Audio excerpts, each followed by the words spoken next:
Assalamualaikum warahmatullahi wabarakatuh. Sampai ketemu lagi pada kuliah kedua, pemodelan dan penyelesaian dengan linear programming. Jadi kalau pada kuliah pertama Anda sudah dapat membuat pemodelan dari narasi menjadi suatu persamaan matematik, maka pada kuliah kedua hari ini kita akan menyelesaikan pemodelan matematik yang Anda telah peroleh pada kuliah pertama. Ya, penyelesaian ini disebut dengan penyelesaian linear programming yang dengan menggunakan metode grafis dan yang kedua adalah metode matematik. Nah, Anda harus benar-benar melakukan penyelesaian karena ini untuk mencari solusi optimal dari kondisi yang ada. Artinya apa? Anda punya masalah kendala, ya, kendala bahan, ya, tapi dituntut juga mencari keuntungan yang maksimal. Nah, bagaimana Anda menyelesaikan atau mencari keuntungan yang maksimal dengan bahan-bahan yang ada? Logikanya begini. Kalau kita mau membuat kue, ya, misalnya adalah kue nastar, ada 10 kg tepung, ada 1 kg telur, ada 1 kg mentega. Nah, kita kan tidak mungkin menghabiskan 10 kg tepung supaya membuat kue nastar yang enak. Ya, nah, artinya apa? Ada bahan-bahan tertentu yang bisa digunakan, ya. Namun juga bahan tertentu yang digunakan habis, ada bahan-bahan tertentu yang digunakan sisa. Ya, artinya membuat kue nastar yang enak tidak harus menghabiskan seluruh bahan. Nah, tapi tetap mencari berapa yang maksimal yang bisa dihasilkan dari kue tersebut. Nah, itu sama. Ya, jadi dalam kuliah ini kita harus mencari berapa fungsi tujuannya atau maksimal keuntungan, ya, fungsi tujuannya adalah maksimal keuntungan dengan kendala-kendala yang ada. Kendalanya apa? Bahan-bahan, jam kerja dan sebagainya, ya. Jadi tidak mungkin kita menggunakan semua bahan supaya menghasilkan sesuatu yang baik, ya, walaupun kita mau mencari keuntungan yang maksimal, gitu ya. Oke, ini kuliah kedua. Ya, jadi pada kuliah kedua ingat kembali kuliah ke-1. Makanya saya selalu sampaikan, ya, kuliah ke-1 itu menjadi dasar untuk kuliah kedua dan ketiga. Ya, jadi pada hari ini kita akan menyelesaikan penyelesaian linear programming dengan dua kendala. Nah, dua kendala ini nanti dituangkan ke dalam dua grafik, ya.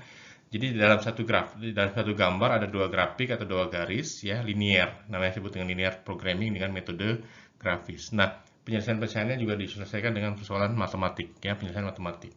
Nah, ingat kembali kuliah ke-1, ya, membuat variabel keputusan. Anda harus ingat, ya, lambang matematis. Jadi misalnya X1 sama dengan meja, X2 sama dengan kursi, gitu ya. Nah, atau lagi misalnya X1 dengan bahan superior, X2 bahan standar. Apalagi, nah, Anda bisa buat seperti itu. Ya, terus yang kedua adalah fungsi tujuannya Anda tulis, ya. Jadi kalau fungsi tujuannya adalah profit pasti maksimum. Jadi maksimum Z atau maksimum profit. Kalau biaya berarti minimum biaya atau minimum C, gitu ya. Nah, kalau hari ini kita dengan maksimum profit. Yang ketiga, tulis fungsi kendala. Ya, misalkan tadi fungsi kendalanya bahan kayu jati berapa, kayu jati yang bisa disediakan.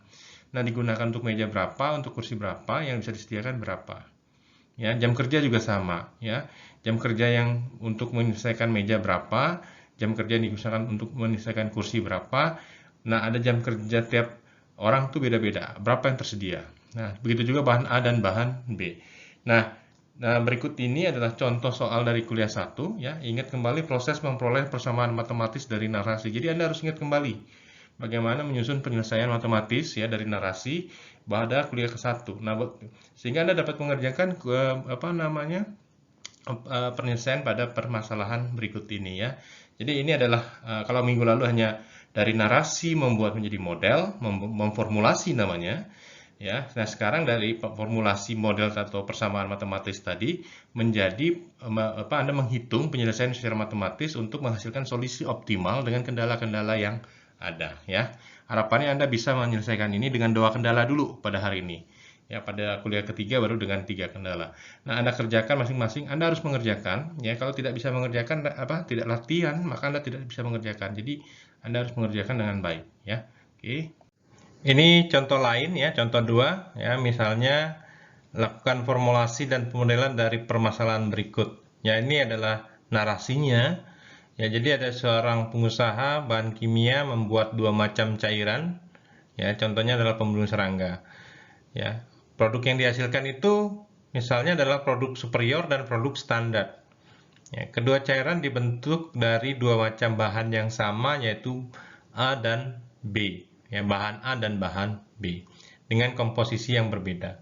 Nah, setiap liter cairan superior dibuat dari campuran 1 unit bahan A dan 3 unit bahan B. Ya, artinya bahan A itu sebanyak 1 unit, ya, dan bahan B sebanyak 3 unit untuk membuat cairan superior. Nah, yang selanjutnya adalah jenis standar, ya, dibuat dari campuran 2 unit bahan A dan 1 unit bahan B. Jadi artinya untuk membuat bahan standar dibutuhkan 2 unit bahan A dan 1 unit bahan B. Nah, karena keterbatasan pasokan, setiap hari hanya dapat diperoleh 20 unit bahan A dan 20 unit bahan B. Ya, jadi ini adalah pasokan yang atau bahan baku yang tersedia setiap hari. Ya, terbatas pada 20 unit bahan A dan 20 unit bahan B. Ya. Nah, untuk setiap liter cairan yang dibuat, ya, superior itu keuntungannya sebesar 30.000. Untuk cairan standar itu diperoleh keuntungan sebesar 20.000. Jika diasumsikan semua laku terjual, ya, berapa liter masing-masing jenis yang harus dibuat agar memperoleh keuntungan? Ya, jadi di sini kita harus mencari berapa liter berapa liter cairan superior yang dihasilkan, berapa liter cairan standar yang dihasilkan. Ini adalah model matematis linear programming dari kendala kedua, dengan dua kendala pada contoh 2, ya, dengan tujuan maksimum profit. Ya, jadi kita lihat di sini notasinya, variabel keputusan X1 itu adalah superior, X2 adalah standar, Z itu adalah keuntungan atau profit, A adalah bahan A, B bahan B. Tujuannya adalah maksimum profit, ya. Maksimum profitnya apa? Berapa keuntungan yang paling maksimal dari produksi barang cairan superior dan cairan standar. Sehingga kita bisa modelkan maksimum profit atau Z sama dengan 30.000 X1 tambah 20.000 X2. Sehingga dilihat di sini kalau dengan penyederhanaan menjadi 3X1 tambah 2X2 dalam kurung ribuan, ya, untuk penyederhanaan dalam perhitungan matematis. Nah, kendalanya adalah kendala bahan A dan bahan B. Ya, kendala 1, bahan A itu 1 tadi, ya, 1X1 tambah 2X2, ya, kurang sama dengan 20. Ya, jadi artinya apa? Bahan A digunakan untuk memperoleh cairan X1 atau superior itu 1 saja. Tapi untuk memproduksi cairan standar itu dibutuhkan 2 bahan A, gitu, ya. Nah, bahan B digunakan untuk superior sebanyak 3, untuk standar sebanyak 1. Ya, ini kendalanya adalah masing-masing bahan A dan bahan B hanya tersedia 20 ppm. Nah, sehingga dalam pemanfaatannya adalah tidak boleh lebih. Nah, kurang boleh nggak? Boleh, karena bahannya hanya tersedia sekian. Ya, jadi artinya tidak harus dihabiskan, ya, untuk menghasilkan yang keuntungan maksimal. Atau dihabiskan sebanyak 20 boleh nggak? Boleh, ya, tergantung kebutuhannya dalam perhitungan matematis. Nah, sekali lagi, ya, ada kendala yang namanya disebut dengan kendala positif variabel, ya, berarti tidak boleh ada cairan yang dihasilkan negatif, ya. Ya, superior itu nggak boleh negatif, 0 boleh nggak? Boleh, ya. Terus X2 atau standar, ya, tidak boleh ada yang negatif, 0 boleh? Boleh, ya, lebih besar dari 0 boleh? Boleh. Ya, tidak ada barang bahan A yang digunakan negatif, ya, karena syaratnya tadi semua cairan dihasilkan 2 jenis bahan tadi, bahan A dan bahan B, ya, berarti tidak boleh ada barang-barang yang negatif, ya, gitu. Oke, ini selanjutnya penyelesaian kasus ini, ya, dengan membuat grafik kendala. Ya, kita lihat di sini, ya, kendala 1 atau bahan A. Bahan A digunakan, ya, untuk menghasilkan barang X1 dan barang X2. Total alokasi yang dapat diperoleh, ya, itu sebanyak 20 per hari, ya. Nah, barang A digunakan untuk menghasilkan barang X1, ya, bahan A digunakan untuk menghasilkan barang X1 sebanyak 1 ppm, ya, 1. Bahan A digunakan untuk menghasilkan barang X2 itu sebanyak 2 ppm. Ya, total alokasi yang tersedia hanya 20 per hari, 20 ppm per hari. Ya, sehingga seperti kasus sebelumnya, ya, kita mau misalkan jika X1 sama dengan 0, berarti di sini X1, ya, di sini X1 ini kita ganti dengan 0, maka ya tersedia 2X2 sama dengan 20. Ya. Nah, jika X2 sama dengan 0, ya, ini X2-nya 0, berarti X1 sama dengan 20. Ya. Ini matematik biasa, ya. Terus yang selanjutnya adalah kendala 2 bahan B, ya. Untuk menghasilkan bahan B, total pasokan yang disediakan dari bahan B sebanyak 20 ppm per hari. Nah, misalnya untuk menghasilkan X1, barang X1 dibutuhkan bahan B sebanyak 3. Untuk menghasilkan barang X2 itu dibutuhkan bahan B sebanyak 1. Ya. Nah, kita misalkan dengan matematik biasa tadi, jika X1 sama dengan 0, X1 sama dengan 0, ya ini, berarti 3 kali 0 tambah X2 sama dengan 20, berarti X2 sama dengan 20. Jika X2 sama dengan 0, ya, ini X2 adalah 0, berarti 3, ya, 3 kali X1 sama dengan 20. Ya. 3X1 sama dengan 20, berarti X1 sama dengan 20 per 3. Ini. Ya, ini. Nah, kemudian dari angka-angka ini, titik-titik ini, ya, pada bahan A, ya, dilihat ada 2 titik. Ya, 2 titik. Jadi X1 sama dengan 0, X2 sama dengan 0, berinya 0,10. Nah, X2 sama dengan 0, X1 sama dengan 20, berarti 20,0. Ya, ini titik-titik. Nah, begitu juga yang lainnya. Nah, ini adalah kurva yang dihasilkan dari titik-titik yang dihasilkan dari model pada slide sebelumnya. Ya. Jadi kita lihat tadi, untuk bahan A yang berwarna biru ini, ya, kita lihat X1 tambah 2X2 sama dengan 20. Ya, kita lihat di sini jika X1 0, maka X2 adalah 10 ini ya. Ini X2 nih ya. Ini X2, ini X1. Ya, berarti dengan X1 0, maka X2 adalah 10. Ini di sini titiknya. Nah, terus kalau X2-nya 0, ya, berarti 2 kali 0 tambah X1, berarti X1 sama dengan 20, berarti sini. X1-nya, ya. Ini. Nah, sehingga kita tarik garis. Ya. Ini adalah garis bahan A.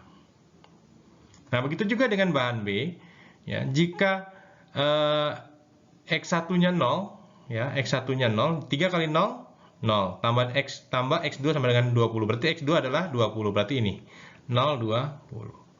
Ya, jika X2-nya 0, maka 3X1 tambah 0 sama dengan 20, berarti X1 sama dengan 20 per 3. Ini 20 per 3. Nah, ini adalah kurva kendala yang dihasilkan dari bahan A dan bahan B, ya. Demikian.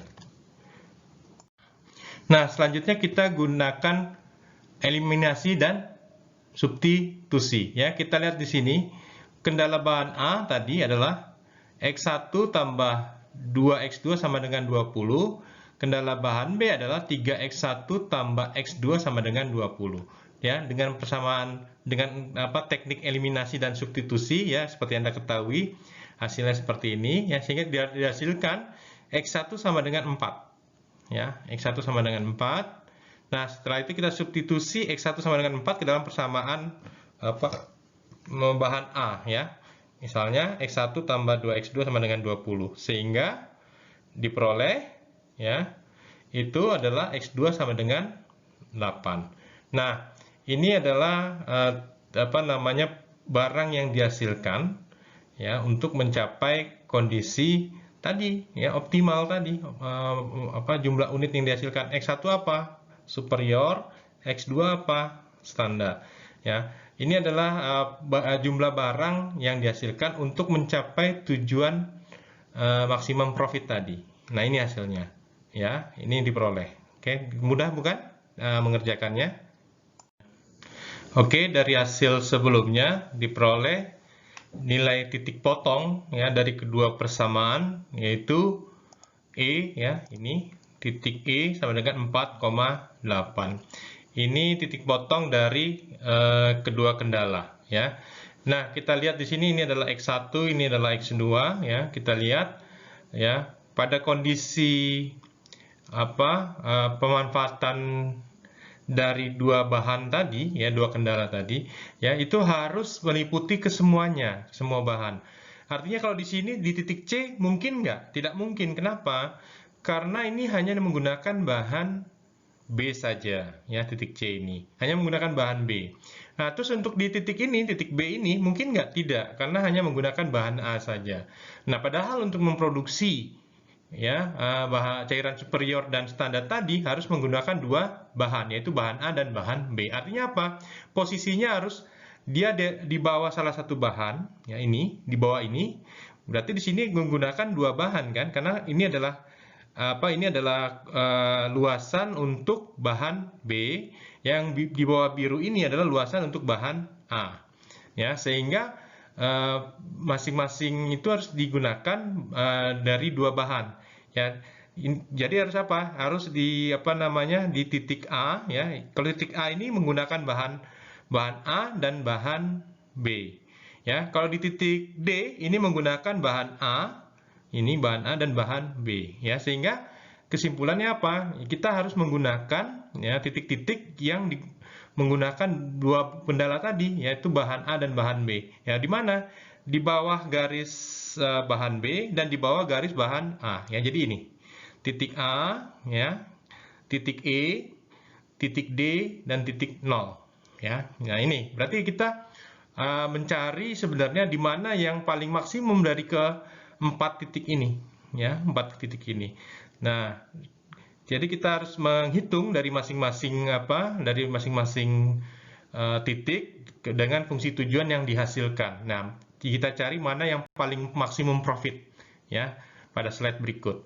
Oke, ini adalah titik-titik sudut daerah visible tadi, ya. Tadi kita sebutkan ada 4 titik, titik 0, titik A, titik E, dan titik D, ya. Kita lihat tadi, ya. Nah, sehingga kita masukkan ke dalam fungsi tujuan, karena titik 0 itu adalah 0,0, ya. Kita masukkan ke dalam fungsi tujuan 3 kali 0 tambah 2 kali 0 hasilnya 0. Nah, sehingga ini tidak mungkin fungsi maksimum profit, ya, tidak mungkin. Oke, sekarang kita cari titik A, ya, titik A, X1-nya 0, X2-nya 10, ya, sehingga kita masukkan ke dalam fungsi persamaan fungsi tujuan, ya, itu 3 kali 0 tambah 2 kali 10 hasilnya adalah 20. Ya, titik E yang tadi titik potong, ya, itu 4, X1-nya 4, X2-nya 8. Nah, dalam fungsi tujuan 3 kali 4 tambah 2 kali 8 sama dengan 28.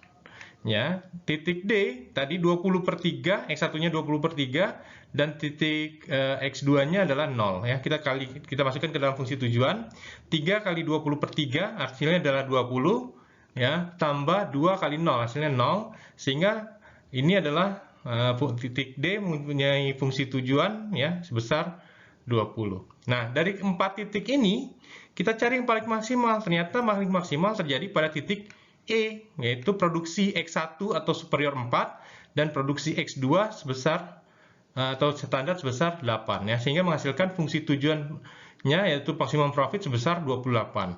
Nah, sehingga kita coba di sini menghitung berapa total profitnya, atau masing-masing profit, ya. Kita lihat keuntungan cairan untuk superior atau X1, ya, 3 kali 4, ya, 3 kali 4 sama dengan 12.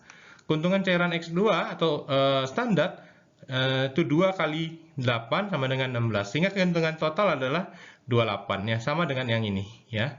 Ini sehingga kita sudah menghasilkan keuntungan total yang diperoleh, ya, sebesar 28 dalam puluhan ribu atau 280.000, ya. Ini hasil yang diperoleh, ya, dari model linear programming dengan kendala yang ada, ya. Ini.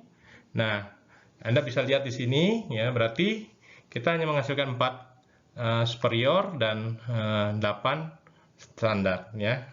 Oke. Baik, setelah kita mengetahui barang yang dihasilkan atau barang superior sebanyak 4 dan barang standar sebanyak 8, untuk mencapai maksimum profit, maka kita juga harus melihat berapa alokasi sumber daya yang digunakan. Dalam contoh ini adalah bahan baku yang digunakan, yaitu bahan baku A dan bahan baku B.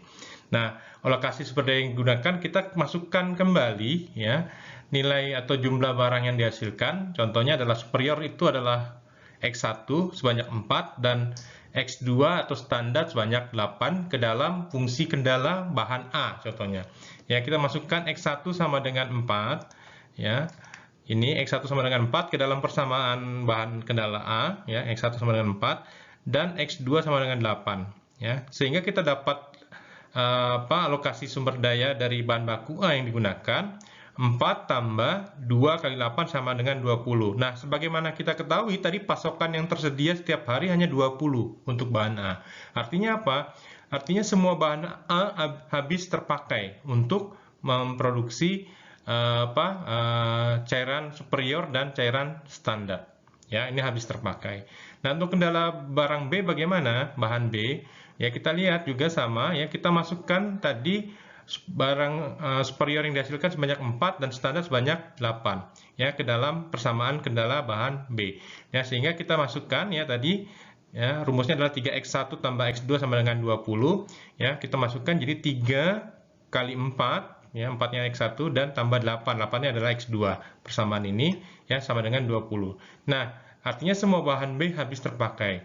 Dari hal tersebut terlihat bahwa pasokan yang tersedia itu sebanyak 20 ya, semuanya habis terpakai untuk menghasilkan barang superior dan standar ya. Bahan B habis terpakai. Nah, dari kesimpulannya kita lihat di sini ya, untuk mencapai tujuan tadi ya, fungsi profit maksimal tadi menghasilkan 4 barang superior dan 8 barang standar dengan menggunakan alokasi sumber daya dari bahan A itu habis terpakai semua dan barang B habis terpakai semua, yaitu masing-masing habis alokasi sumber daya yang tersedia 20 habis terpakai untuk menghasilkan barang superior dan barang standar. Nah, ini kesimpulannya. Nah, pertanyaannya apakah jika pasokannya itu masih ada lebihnya boleh dihabiskan atau tidak? Ya tidak. Artinya kalau memang maksimalnya adalah tadi 20 ya 20 saja gitu ya. Misalnya di sini misalnya alokasi untuk barang A 21. Sedangkan perhitungan hanya 20 yang habis. Nggak apa-apa, berarti ada sisa yang tidak dimanfaatkan, alokasi sumber daya yang tidak dimanfaatkan sebesar 1 gitu ya. Nah, artinya tidak semua harus dimanfaatkan. Nah, dari hasil perhitungan kebetulan saja ini semua barang habis terpakai ya, 20 untuk barang A habis terpakai, 20 untuk barang B habis terpakai untuk menghasilkan tujuan paling maksimal yaitu profit yang tadi ya sebesar 280.000 tadi ya. Oke. Nah, demikian contoh-contoh perhitungan matematisnya ya, harapannya Anda bisa melakukan perhitungan selanjutnya. Nah, slide berikutnya adalah contoh soal yang Anda harus kerjakan dan kumpulkan pada hari ini. Contoh pertama, dari model linear programming 2 kendala dengan tujuan maksimum profit. Contohnya sebagai berikut. Sebuah perusahaan mebel akan membuat meja dan kursi. Artinya akan ada 2 produk yang dihasilkan oleh perusahaan mebel ini, yaitu meja dan kursi. Setiap meja membutuhkan 6 meter persegi kayu jati dan membutuhkan waktu pembuatan selama 4 jam. Untuk membuat kursi dibutuhkan 4 meter persegi kayu jati dan 2 jam kerja. Di sini terlihat bahwa untuk membuat meja dibutuhkan 6 meter persegi kayu jati dan 4 jam tenaga kerja. Nah, 6 meter persegi kayu jati dan 4 jam tenaga kerja ini adalah kendala yang dimiliki. Artinya untuk membuat meja, syarat ini harus terpenuhi. Ya, dan begitu juga dengan kursi. Untuk membuat kursi, syarat ini juga harus terpenuhi, yaitu 4 meter persegi kayu jati dan 2 jam kerja. Nah, dari penjualan sebuah meja, keuntungannya Rp8.000 per meja. Dan kursi Rp5.000 per kursi. Ini adalah keuntungan. Perusahaan mebel itu ingin membuat sebanyak-banyaknya, tetapi terbatas dalam bahan baku dan tenaga kerja. Dalam seminggu, ia hanya mampu mendapatkan 150 meter persegi kayu jati dan pegawai hanya memiliki 80 jam kerja. Ini adalah bahan baku yang tersedia dalam menghasilkan meja dan kursi, yaitu 150 meter persegi kayu jati dan 80 jam kerja. Nah, ini kita tidak bisa memproduksi di luar ini karena si perusahaan hanya bisa memperoleh atau ada ketersediaan sumber daya sebesar 150 kayu jati dan 80 jam kerja tadi. Nah, oleh karena itu perusahaan harus menghitung supaya yang maksimal itu yang diproduksi mejanya berapa unit, kursinya berapa unit. Jadi tidak bisa misalnya memproduksi meja saja 10 unit atau kursi saja 10 unit atau meja 5, kursi 5, tidak. Jadi kita harus menghitung dengan linear programming. Berapa unit meja dan kursi yang harus dibuat dengan kendala yang ada supaya keuntungan sebanyak-banyaknya. Jadi kita lihat di sini, tujuannya adalah mencari profit. Berapa maksimal profit yang harus diperoleh. Dari apa? Dari kendala yang ada. Kendalanya apa? Bahan baku yang tersedia hanya sekian, 150 meter persegi kayu jati, dan jam kerja hanya 80. Nah, untuk membuat meja, 6 meter persegi kayu jati dan 4 jam kerja. Untuk membuat kursi, 4 meter persegi kayu jati dan 2 jam kerja. Artinya apa? Ini harus dibagi-bagi. Nah, dibagi-bagi berapa unit meja yang dihasilkan dan berapa unit kursi yang dihasilkan. Artinya apa? Dengan kendala-kendala ini, berapa yang optimal harus dibagi-bagi. Sehingga keuntungan maksimal yang diperoleh. Nah, ini adalah narasi dari suatu permasalahan. Pasti kita sering menghadapi hal ini, ya. Sering sekali kita menghadapi hal ini. Kenapa? Untuk menghasilkan profit yang maksimal, tidak semuanya harus dihabiskan. Semuanya ada ya kata-kata optimal di situ. Ya, jadi tidak semua kayu jati dihabiskan, 80 jam kerja dihabiskan. Tidak seperti itu. Tapi kita harus menghitung berapa yang maksimal dari metode linear programming. Aturan pengerjaannya ini ya, tugas individu, ini aturannya. Anda bisa lihat sendiri ya. Jika NIM-nya sekian, maka ini tulisnya. Jadi itu. Nah, Anda harus mengerjakan tugas mandiri secara mandiri, karena akan melatih Anda untuk tugas berikutnya. Dikumpulkan maksimal jam 13 hari ini. Ya, jangan ada lagi kendala sinyal dan segala macam lah ya. Ini kan waktunya cukup lama. Ya, dikerjakan dari kerangka pikir, variabel keputusan, fungsi tujuan, dan fungsi kendala. Ya, dikerjakan di kertas, difoto, kemudian dijadikan PDF. Ukuran file maksimal 5 MB dengan nama file, nama, _nim, dan titik PDF. Ya, nah ini tujuannya apa? Untuk melatih Anda, karena tugas berikutnya itu, ya kalau Anda tidak bisa memformulasi modelnya, ya nggak akan bisa untuk mengerjakan kuliah berikutnya, gitu ya. Nah ini sangat penting ya. Jadi bukan tugas, ini latihan. Kalau Anda tidak dilatih, maka tidak akan bisa. Berarti kuliah 2, 3, 4 sudah dipastikan Anda tidak bisa ya. Jadi Anda jangan mengeluh bahwa banyak tugas, bukan, ini latihan. Di kelas pun sama ya. Saya minta kalau kelasnya offline tetap aja saya minta tiap orang mengerjakan latihan di kelas gitu ya. Jadi jangan terlalu banyak mengeluh, banyak tugas. Karena ini adalah kuantitatif yang jika tidak dilatih tidak akan paham ya. Saya ucapkan terima kasih. Ini adalah kuliah saya yang mungkin terakhir untuk pemodelan ya, kuliah terakhir pemodelan pada semester ini ya. Minggu depan Anda sudah akan diajarkan oleh Bu Dina atau Bu Leli untuk materi selanjutnya ya. Mudah-mudahan Anda paham apa yang sudah Anda kerjakan. Mohon jika Anda tidak paham segera WAG ya, WhatsApp group ya. Foto atau screenshot materi yang tidak Anda pahami, tanyakan di dalam grup, akan saya berikan jawaban ya. Jika tidak jelas, kita juga boleh melakukan Google Meet ya, silakan saja ya, supaya Anda semua bisa paham apa yang akan Anda kerjakan ya. Kuncinya adalah di dalam membuat pemodelan Anda harus memahami kerangka berpikir atau logic thinking-nya dulu ya, karena di dalam membuat model itu harus ada pemahaman logiknya ya. Jadi jika Anda sudah memahami kerangka pikir atau logic thinking-nya, maka dengan sangat mudah Anda membuat model ya. Baik, dengan demikian kuliah ketiga pada hari ini sudah selesai. Sampai ketemu besok untuk praktikum. Harapannya besok pada saat praktikum Anda sudah mendownload softwarenya. Saya akan ajarkan Anda membuat atau mengolah data atau menggunakan linear programming dengan software. Nah, harapannya hari ini Anda bisa memahami dulu secara filosofis ya materi yang sudah diberikan. Karena kalau software itu Anda tidak paham materi filosofisnya, Anda juga akan salah menggunakan softwarenya ya. Oke, baik, terima kasih. Dengan demikian kuliah ketiga pada hari ini saya tutup. Wassalamualaikum warahmatullahi wabarakatuh.